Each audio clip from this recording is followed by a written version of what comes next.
எல்லாருக்கும் இனிய புத்தாண்டு நல்வாழ்த்துக்கள். இந்த நல்ல நாளில் அம்மா கிட்ட வந்து எனக்கு ஆசீர்வாதம் கிடைச்சிருக்கு. நேற்று தான் எங்கள் ஊர்லேருந்து 2026 சென்னையில் கால் வச்சு அம்மா கிட்ட ஆசீர்வாதம் வாங்கி என் வாழ்க்கையை தொடர போகிறேன். அம்மா கிட்ட பாட்டு பாடி காமிச்சேன். ரொம்ப நல்லா இருக்கு சொன்னாங்க, எமோஷனல் ஆகிட்டாங்க. என் பாட்டை வந்து ஜீ தமிழை எப்பவுமே அம்மா கேட்பாங்களாம். அப்புறம் எங்கள் அம்மா வந்து அவங்க கட்டி பிடிச்சி உங்கள் பையன் நல்லா வருவான், அவனுக்கு நான் இருக்கேன் அப்படி நல்லா சொன்னாங்க. யாரும் இப்படிலாம் பண்ண மாட்டாங்க. அம்மா பக்கத்துல இருந்து எங்கள் அம்மா அவ்வளோ க்ளோஸாக பேசினாங்க. அதை பார்க்கும்போது ரொம்ப சந்தோஷமா இருந்துச்சு.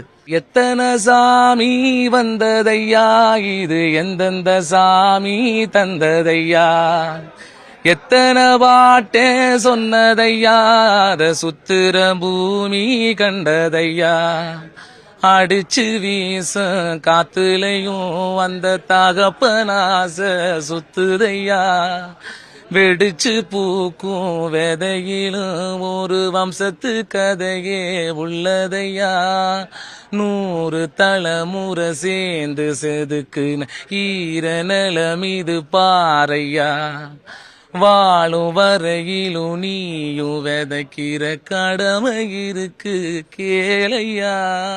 என்ன சொன்னாங்க இந்த பாட்டு பாடணும்? ரொம்ப நல்லா இருக்குன்னு சொன்னாங்க. அம்மா எமோஷனல் கண்கலக்கிட்டாங்க. அங்கே இருக்கிற எல்லாருமே கண்கலக்கிட்டாங்க.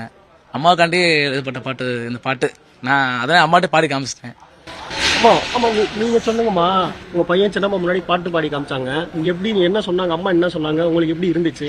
புத்தாண்டு நல்வாழ்த்துக்கள், கோடான கோடி நன்றி. என் மகனே அம்மா அந்த சென்னைக்கு வர சொல்றதுக்கு அம்மாவுக்கு கோடான கோடி நான் நன்றியை தெரிவிக்கிறேன்.